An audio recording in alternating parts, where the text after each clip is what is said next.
years, I have traveled more than 175,000 miles and been to 93 counties as the Vice Chairwoman of the North Carolina Republican Party.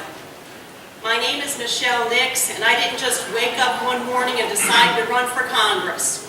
I've been working across this state to help elect Republicans and support President Trump's agenda. My friends on the stage, we're all going to tell you the same things. We all support President Trump.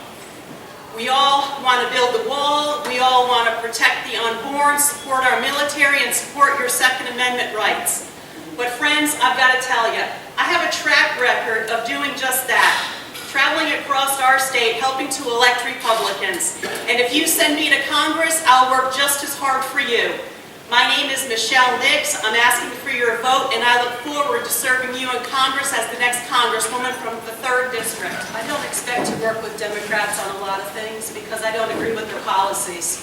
I don't agree with their higher taxes. I don't agree with killing babies. And I don't agree that illegal aliens are welcome in my country.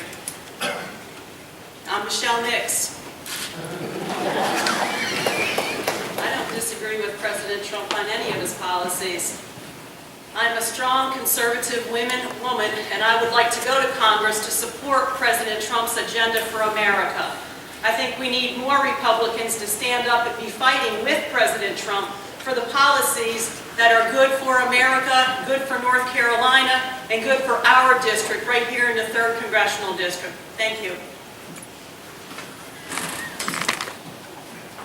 I would fight to lower taxes, have less government spending, reduce regulations, and bring common sense back to America, because that's what we need in the 3rd District, not only to help our men on the waterways, but to also help everyone else in the 3rd District. We need to get government out of the way and let the free market work. I told you all in my opening remarks that we all agreed upon the same things. We all agree we need to build a wall. We all agree we have an emergency at our southern border. You don't build walls because you're trying to keep people out. You build walls because you're trying to keep the people inside safe. Who in this room doesn't know someone who has a problem with an opioid addiction? Who in this room understands and knows that sanctuary cities are wrong, and that the sheriffs in our state who are not cooperating with our immigration enforcement is wrong? Who in this room doesn't believe and understand that we do have a problem with illegal immigration in America? All of us agree we need to support the president, build the wall, secure the border, and let's bring common sense back to America. Thank you. American veterans and the United States Armed Forces. And how would you face those issues? There's a few different issues that are facing our military. One of them is the health care issue, and another one is the mental health issue as well. We still have 23 veterans a day that are committing suicide. We as a society need to do things better for our veterans. They signed a blank check for us, and it's our duty and responsibility to take care of them. We need to open up the marketplace. Why are veterans the only ones who can't choose their own doctors? You can choose your own doctor with Medicare, you can choose it with Medicaid. Why cannot our own military veterans choose their own doctors? So yes, health care is an issue, their mental health is an issue. We need to do more to help them. The shifting of inlets and beaches have resulted in enormous losses of public beach access, property, business, and infrastructure. As a member of Congress, what would you do to ensure open, dependable, navigable passage in both deep and shallow draft waterways? Stabilization of our inlets is a major issue of concern for those people who live on the coast and for those of us who live inland.